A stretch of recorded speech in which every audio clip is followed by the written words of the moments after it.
morning, dear students. As discussed earlier in the online class, we are also going to discuss these things again in this particular descriptive chapter, descriptive video. So, we are for class 10, history chapter 1, that is the rise of nationalism in Europe. Europe में राष्ट्रवाद का उत्थान. Look, student, the chapter is quite lengthy, and for your convenience, so that you can understand things properly without getting bored, I have decided to divide the chapter in various parts. So here is the first part in which we will discuss many points. And what these points are? These points are Frederick Soryu's utopian vision, then concept of nation state and modern state. The third is the French Revolution's impact on creating idea of the nation. The fourth point that we are going to discuss is measures which were introduced to develop a collective identity in France. Then Napoleonic codes and its impact. The making of nationalism in Europe. Europe में nationalism कैसे बना, कैसे emerge हुआ, despite having the diversities in terms of demography, language, culture, etc. Then the aristocracy and new middle class. Who were these two groups? What was their nature and how they emerged? Then what is liberal nationalism and how it affects or how it emerges. Okay, so all these points we are going to discuss today only in this part first video. So let us start with Soryu utopian vision. Frederick Soryu utopian vision. Frederick Soryu, a French artist, in 1848 visualized world as a democratic and social republic and printed a series of 4 paintings. Frederick Soryu was a painter, an artist, and this was the time when there was no such nation countries as we are seeing today. जैसा कि हम आज देखते हैं, भारत है, पाकिस्तान है, Germany है, Brazil है, रशिया है. They have well defined territories, political possessions over them, but during this time 16th, 17th, 18th century, this was not in existence. ऐसी चीज़ें अस्तित्व में नहीं थी. राजा महाराजाओं का शासन होता था, इम्पीरियलिस्टिक ट्रेंड होता था, एक दूसरे पर हमला करते रहते थे और टेरिटरीज को एक्वायर करते रहते थे. So there was no well-defined territories at that time of any country. Basically, there was no concept of a country. So, during that time, the artist Frederick Soryu has visualized that in future, one day, एक दिन ऐसा आएगा when the various kingdoms, various territories which are at this time referred as kingdoms, empires, they will be converted into democratic and social republic. So visualizing these things, he had painted a series of 4 paintings. He had painted series of 4 paintings, whose first painting you can see in your textbook. Chapter 1, page first, सबसे पहले वो image दी गई है. Then what are the feature of that image. उस image के features क्या हैं, इसके बारे में बात करते हैं. जो उस फोटो में, उस चित्र में दिखाया गया है, डिस्क्राइब किया गया है, उसके बारे में. Peoples of Europe and America marching and offering tribute और homage to the statue of liberty. Photo में दिखाया गया है एक स्टैचू ऑफ लिबर्टी पोजीशनड है, और यूरोप और अमेरिका कॉन्टिनेंट के लोग एक लंबी लाइन लगा करके बारी बारी से वहाँ से गुजर रहे हैं स्टैचू ऑफ लिबर्टी के पास से और उसको अपना होमेज, अपना ट्रिब्यूट पे कर रहे हैं। स्टैचू ऑफ लिबर्टी एक सिंबल है, प्रतीक है स्वतंत्रता का, आज़ादी का। उसको किस तरह से दिखाया गया है? So the statue of liberty bears torch of enlightenment in one hand and the charter of rights of man in second hand और in another hand. Statue of liberty के एक हाथ में इनलाइटमेंट की टॉर्च है और दूसरे हाथ में charter of right of man, पुरुषों के अधिकारों की राज आज्ञा। चार्टर मीन्स एक तरह का राजा का आर्डर होता है, आज्ञा होती है, ठीक है। तो दो चीजें उस स्टैचू के पास सिंबलाइज की गई, one the torch of enlightenment and the second one is the charter of rights of man. Notice, ध्यान देने वाली बात यहाँ पे ये है कि मेन के बारे में जिक्र किया गया है। Women had no right at that particular of time. महिलाओं को कोई अधिकार प्राप्त नहीं थे। उनके लंबे संघर्षों के बाद, जैसा कि आपने क्लास 9th के चैप्टर फर्स्ट फ्रेंच रिवॉल्यूशन में पढ़ा था, did women have a revolution वाले पार्ट में, तो after long struggle and difficulties women get some rights, not all rights are equal rights as men. So first of all, in France, when the rights were given to all, so the Charter of Right of Men, मैंने mention किया है from French revolution. Then उस photo में, उस image का जो next feature है, shattered remains of the symbols of absolutist institution। absolutist institution जो निरंकुश ताकतें थी, संस्थाएं थी,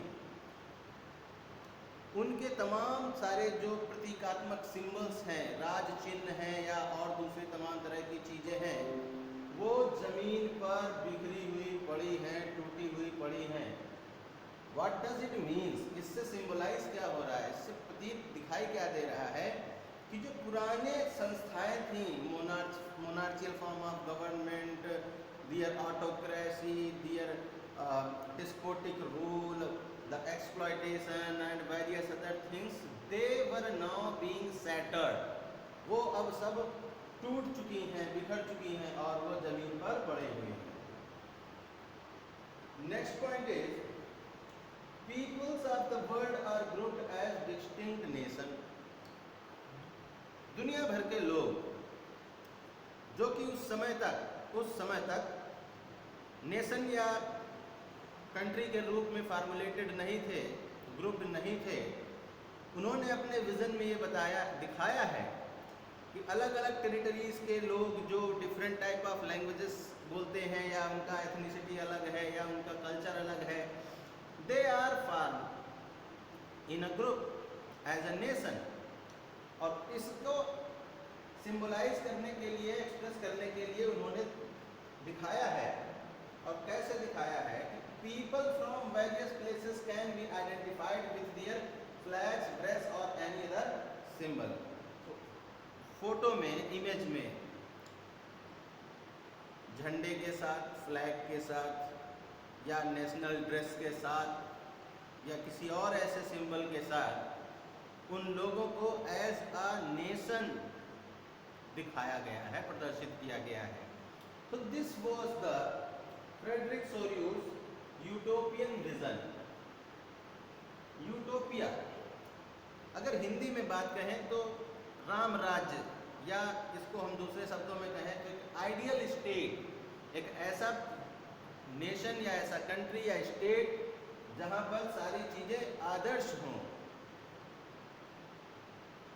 किसी तरह का भेदभाव ना हो, डिस्क्रिमिनेशन ना हो, एक्सप्लॉयटेशन ना हो, all people should be equal in the eyes of law, all people should enjoy equal opportunity, equal rights, they should not treated badly,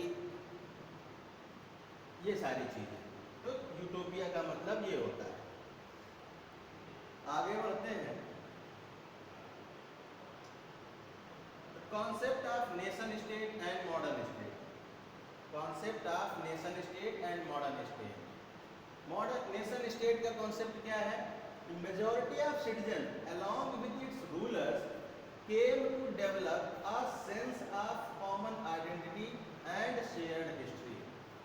nation state वो जगह है, नेशन स्टेट वो जगह है जहाँ पर रहने वाले सिटीजन और उनके रूलर्स, मीन्स कोई ऐसी टेरिटरी जहाँ पर रूलर्स और सिटीजन वो एक साथ मिलकर के कॉमन आइडेंटिटी डेवलप करते हों और एक हिस्ट्री शेयर करते हों. हिस्ट्री शेयर करते हो means they should be belonging to that particular territory or particular ethnicity, culture, language, or maybe the descendant from any particular ethnic group. So ये मतलब है कि majority of citizen और उनके शासक came to develop a sense of common identity. ठीक है, जिनकी एक कॉमन आइडेंटिटी हो, ना सिर्फ राजा की बल्कि प्रजा की भी. ठीक है, या कि इसका उल्टा कह सकते हैं कि मेजॉरिटी ऑफ वुमेन के साथ साथ उनका राजा भी उन्हीं के बीच का हो, उन्हीं की तरह एथनिसिटी से बिलोंग करता हो, लैंग्वेज कल्चर को फॉलो करता हो. ठीक है, तो common identity and shared history, this is the concept for nation state. Then comes the modern state. A centralized power exercise sovereign control over a clearly defined territory. Here it is not mentioned. यहाँ पे ये चीज mention नहीं की गई है that the ruler and the citizen should share common identity or should share a common history. This is not mentioned over here. What does it mean? That the citizen and the rulers may be different, may belong to different ethnic group. तो एक centralise power, एक केंद्रीय ताकत जो किसी clearly defined territory के ऊपर पूर्ण नियंत्रण स्थापित रखे. एक केंद्रीकृत पावर, शक्ति, सेंट्रलाइज्ड अथॉरिटी एक well defined clearly defined territory के ऊपर अपना पूर्ण नियंत्रण रखे. It is not necessary, as it is not mention also, it is not necessary that the ruler और the citizen must share a common identity और a common history. This is not necessary. The citizen can be different and the ruler can be different. So this is the concept for the modern state, that a centralized power exercise sovereign control. Sovereign means total, कह सकते हैं total control over a clearly defined territory. Now moving towards our next topic of discussion, the French Revolution's impact on creating idea of the nation.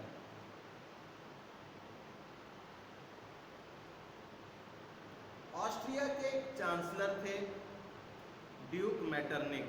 इसी chapter में आगे किसी एक part में हम लोग पढ़ेंगे, उनको थोड़ा सा मेंशन करते हैं.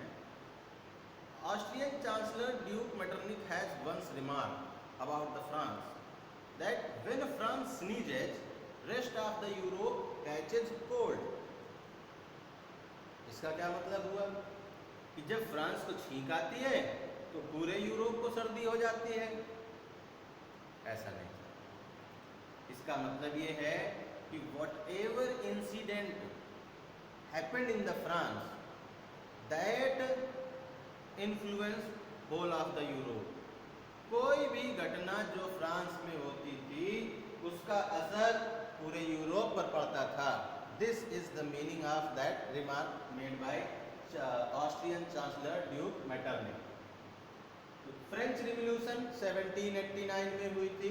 ठीक है, क्लास 9th में आप लोगों ने फर्स्ट चैप्टर पढ़ा है इसके बारे में. बहुत सारे वहाँ पर इवेंट हुए.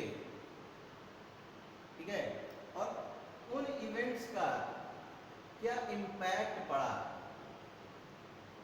यूरोप के देशों के ऊपर, या जो तमाम वहाँ पे किंगडम्स थे, एम्पायर्स थे, जिससे कि वहाँ पर लोगों को आइडिया ऑफ द नेशन का एक गाइडलाइन मिला, या उन्हें एक कह लीजिए दिशा दिखाई गई।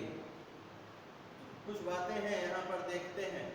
कह रहा French revolution of 1789 led to the transfer of sovereignty from monarchy to body of citizen।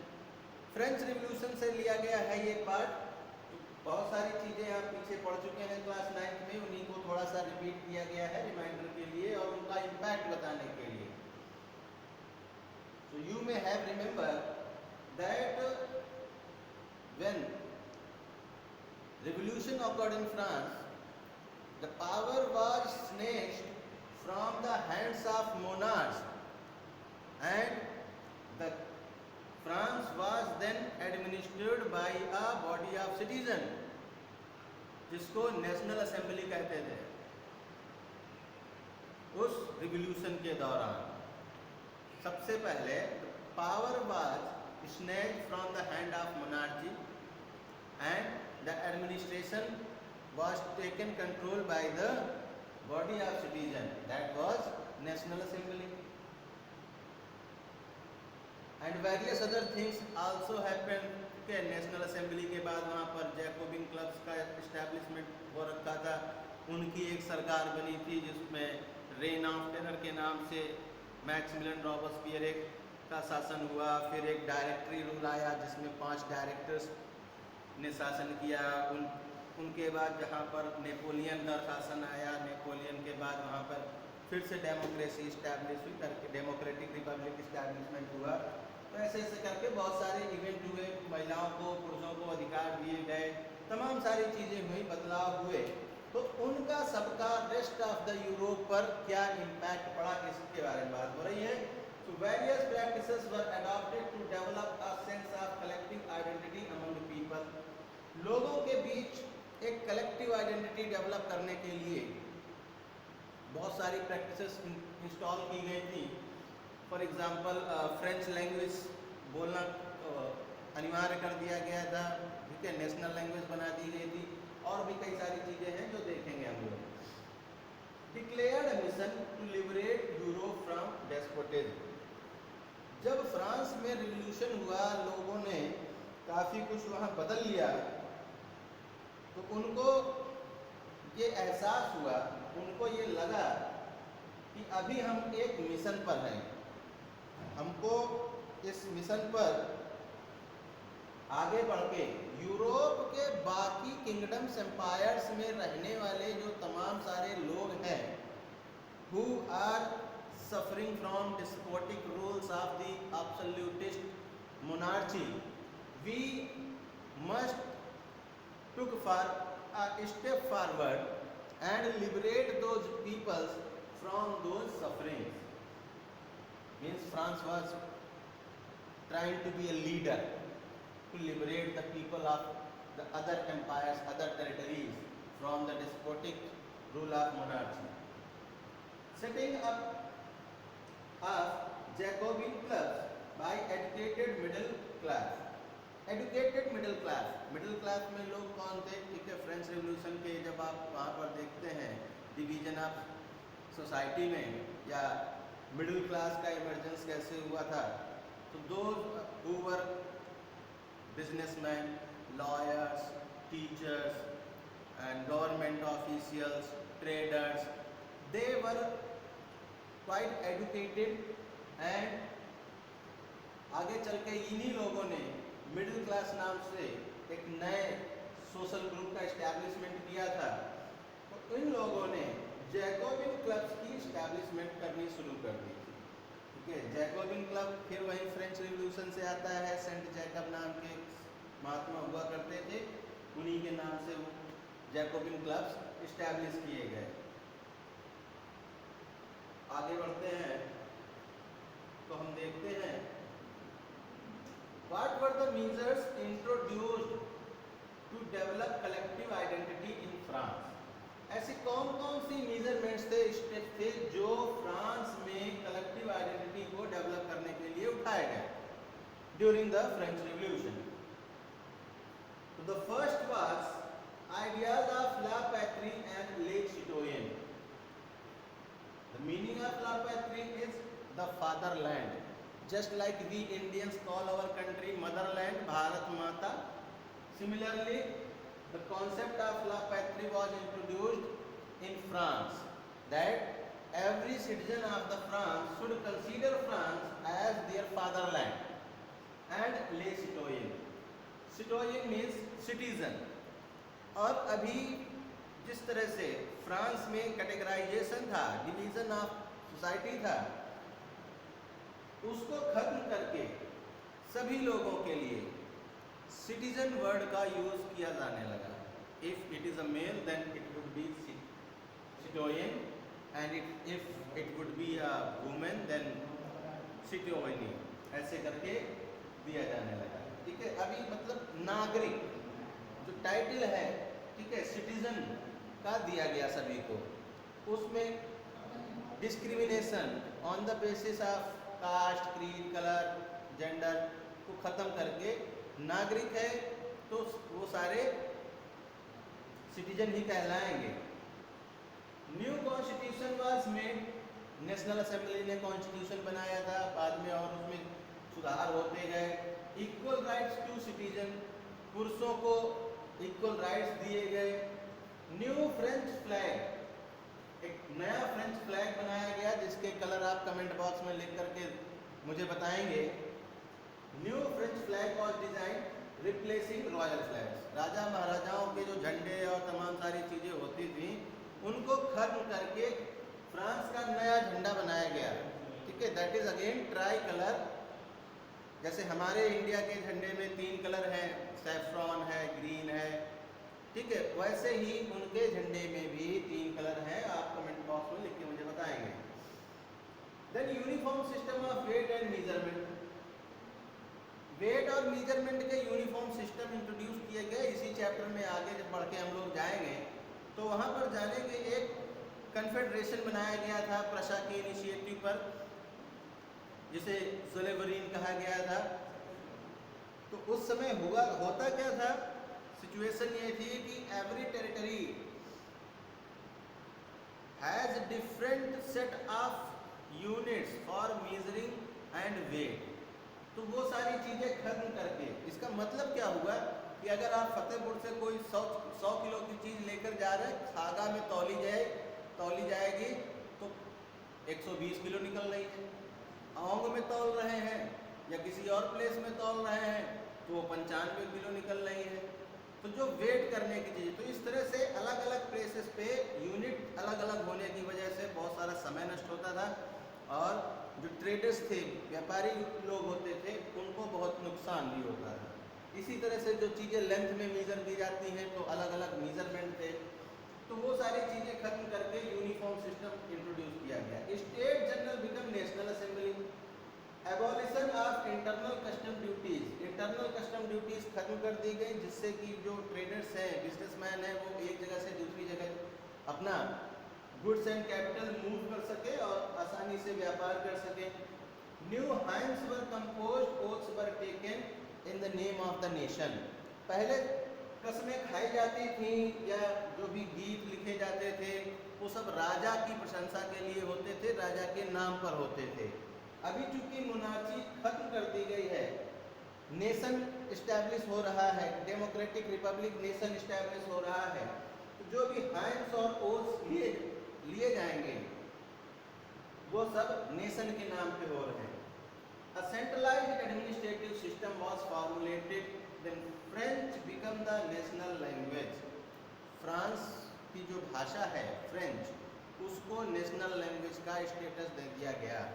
So that each and every citizen or people which are residing inside the territory of France must learn how to read and write properly in French language so as to eradicate the communication barrier. Moving towards our next topic is Napoleonic Code and its impact. Napoleon का नाम सबने सुना है, काफी ठीक है, Europe का विजेता था वो, उसने बहुत सारी टेरिटरीज को जीता था। तो जब वो जीता उसने बहुत सारा एडमिनिस्ट्रेटिव चेंजेस किया, फेरबदल किए। तो जो फेरबदल किए उन्हीं को नेपोलियनिक कोड कहते हैं, और इसका इम्पैक्ट क्या है आगे बताते हैं। Napoleonic code and its impact, आपके लिए ये काम है कि आपको बताना है नेपोलियनिक कोड कब लागू किया गया था। ठीक है, इसका दूसरा नाम क्या है, इसको लागू कब किया गया था, इसको आप कमेंट बॉक्स में लिख के जवाब देंगे जब भी आप वीडियो देखेंगे। तो उसमें क्या क्या फेरबदल किए देखते हैं। Privileges based on birth were abolished and equality before law was established. जन्म के आधार पर बहुत, फ्रांस में जैसा हम जानते हैं क्लर्गी एंड नोबल्स को बहुत सारे प्रिविलेजेस मिले हुए थे on the basis of birth. Then those were abolished and equality before law was established. सबको कानून के समक्ष समान कर दिया गया, बराबर कर दिया गया। Right to property, the people who have some property, they may contain their possession over property. No one was allowed to snatch the property from them. Then administrative divisions were simplified, बहुत सारा administrative division simplify किया गया। feudal system खत्म किया गया। peasants freed from serfdom, manorial dues, जो छोटा किसान था, लैंडलेस लेबरर था, सर्वेंट था, जो एज ए सर्फ, कृषिदास के तौर पर काम करता था मैनोरियल लॉर्ड्स, फ्यूडल लॉर्ड्स के यहाँ, तो वो खत्म कर दिया गया और उनको कृषिदासता से, सर्फडम से मुक्ति दे दी गई, और उनके ऊपर जो ड्यूज थे, लोन, उधार, ऋण, जो भी कहना चाहें, वो सब खत्म कर दिए गए। Then removal of guild restriction from town. व्यापार, गिल्ड क्या होता है भैया? गिल्ड होता है, हिंदी में हम लोग इसको श्रेणी पढ़ते हैं, ये एक तरह के व्यापारिक संगठन होते हैं।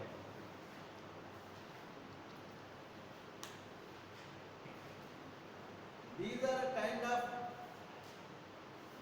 trade unions which regulate, monitor and administer the trade of a particular good. ये खत्म कर दिया गया। Improvement in transportation and communication system, uniform laws and standardization of weight and measurement, then adoption of common national currency. ये कुछ और improvement थे जो नेपोलियन ने किए थे। इनका इम्पैक्ट क्या था? इनका इम्पैक्ट इस तरह से समझते हैं कि शुरुआत में whenever Napoleon has attacked nearby territory or kingdom or empire, the citizens were very pleased. Why the citizens were very pleased? Because they thought that Napoleon will come and will defeat our despotic ruler. Napoleon आएगा, हमारे अत्याचारी शासक को हराएगा, राजा को हराएगा, हमको हमारे राजा के अत्याचारों से मुक्ति दिलाएगा और चला जाएगा। हम अपने हिसाब से शासन इस्टेब्लिश करेंगे, डेमोक्रेटिक रिपब्लिक या दूसरा कोई भी फॉर्म। जनता बहुत खुश होती थी शुरुआत में, बिकॉज नेपोलियन ने ये सारी चीज़ें फ्रांस में इंट्रोड्यूस कर रखी थी और इसका बहुत ही पॉजिटिव इम्पैक्ट था फ्रांस के डेवलपमेंट में उस पीरियड ऑफ टाइम में। So people were overwhelmed by the development of all these thing in France. So they started welcoming the French army. बड़े खुशी खुशी फ्रांस की सेनाओं को इनवाइट करते थे। जब फ्रांस की सेना वहाँ के शासक को हरा देती, जनता तो ये सोच रही थी कि नेपोलियन की सेना भी चली जाएगी, लेकिन ऐसा नहीं होता था। नेपोलियन तो आगे बढ़ जाता था, लेकिन उस जीते हुए जगह पर, प्लेस पर, टेरिटरी पर अपना शासक बैठा जाता था, अपना कोई बंदा, अपना कोई आदमी बैठा देता था शासन करने के लिए। वहाँ से टैक्स वसूल किए जाते थे, प्रेस पे प्रतिबंध लगा दिया जाता था, सेंसर कर दिया जाता था, सेना में सिपाहियों को ज़बरदस्ती भर्ती किया जाता था, ये सब कुछ कारण थे। तो एक तरफ इम्पैक्ट पॉजिटिव भी था और निगेटिव भी था, तो लोगों का जो रिएक्शन था वो मिक्स रिएक्शन था। Moving towards next topic, the making of nationalism in Europe despite having diversities in term of demography, language, culture etcetera. तो उस समय की बात करते हैं, तो लास्ट में मैंने यहाँ पे क्वेश्चन लिखा हुआ है कि looking above condition how nationalism emerge in Europe. इन सारी चीज़ों को देखते हुए नेशनलिज्म यूरोप में कैसे इमर्ज हुआ, क्या क्या चीज़ें हैं। Whole Europe was divided into kingdom, ठीक है। In these numerous kingdom diversified population was living, अलग अलग तरह की पॉपुलेशन रहती थी, और ये डाइवर्सिफिकेशन किस टर्म में था, डेमोग्राफी के टर्म में, लैंग्वेज के टर्म में, कल्चर के टर्म में, एथनिसिटी के टर्म में, अलग अलग डाइवर्सिफिकेशन था।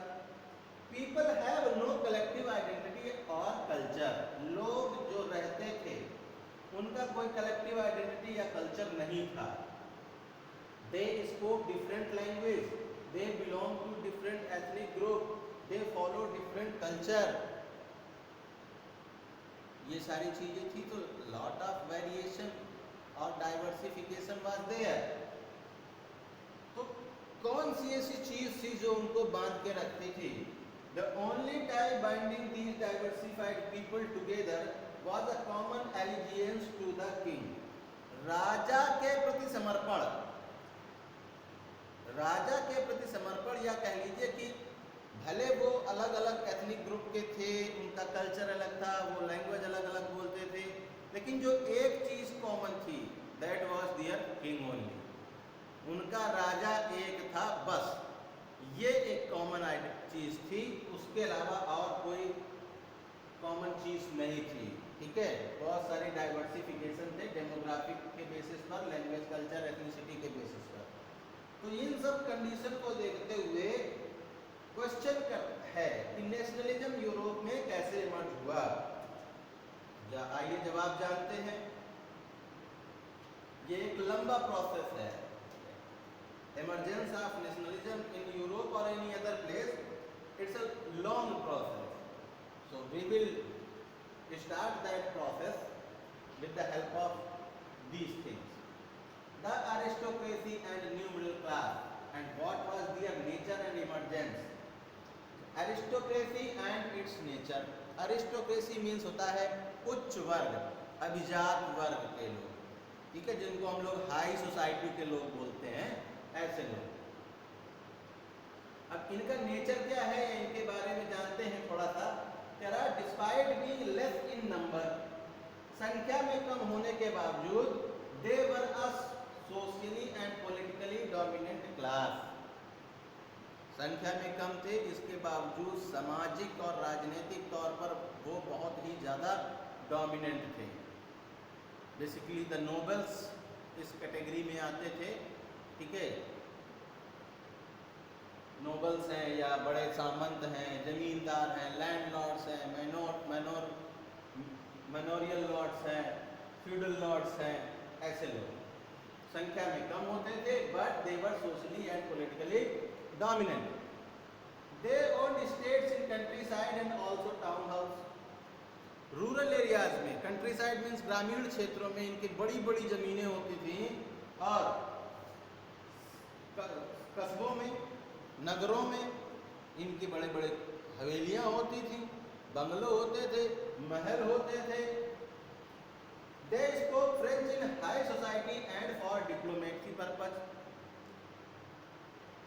हाई सोसाइटी में या डिप्लोमेटिक मैटर्स में वो सभी फ्रेंच लैंग्वेज का यूज करते थे।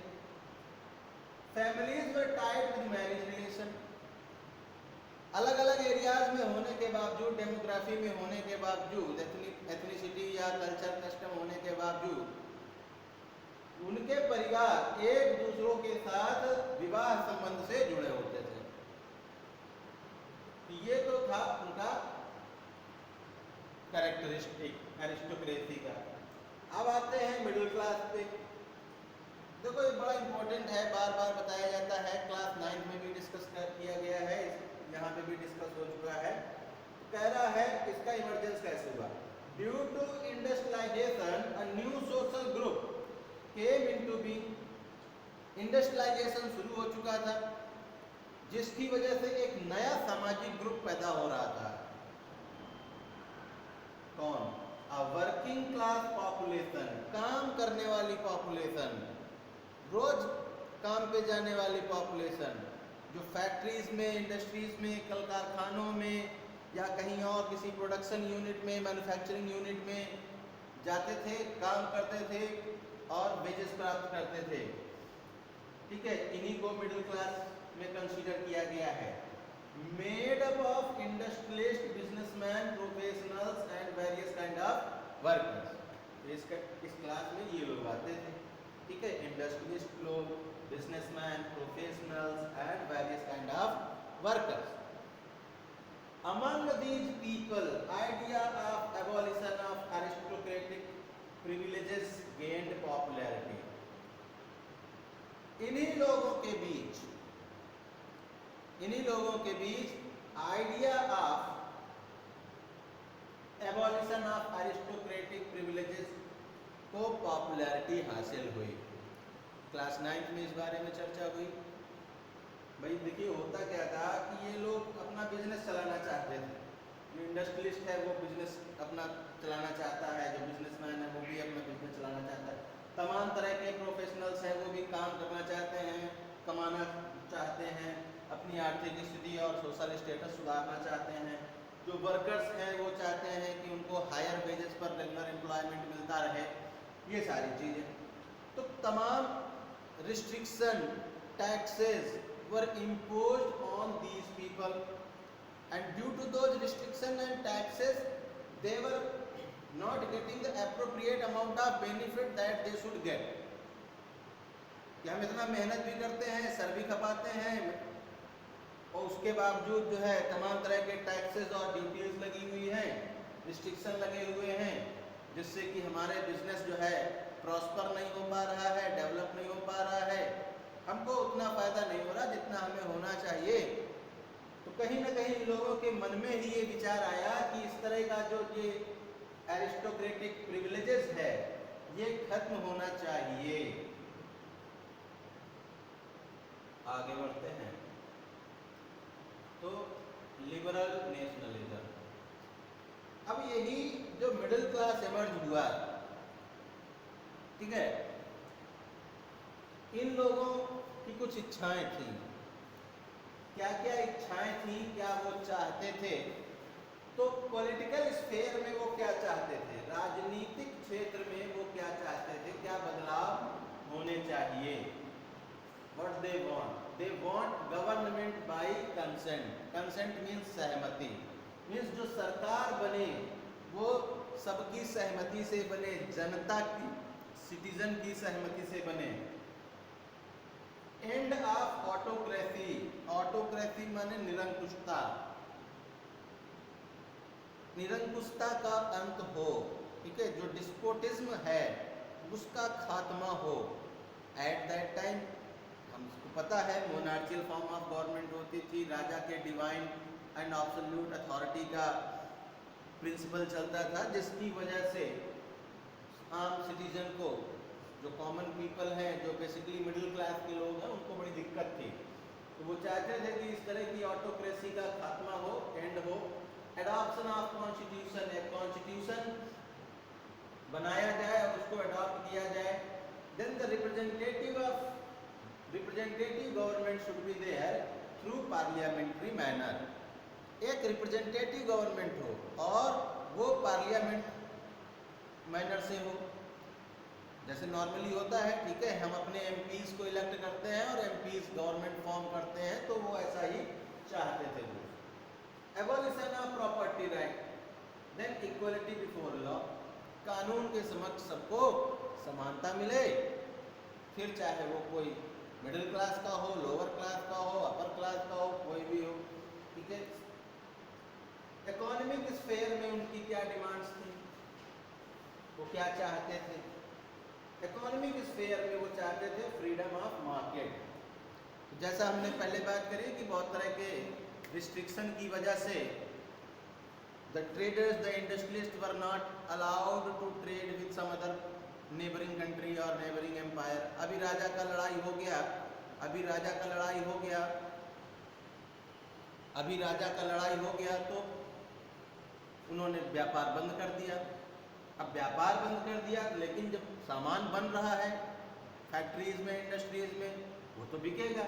तो market were close and people were not allowed to go beyond the territory and sell their product. So in economic sphere they wanted freedom of market and removal of state imposed restriction on movement of goods and capital।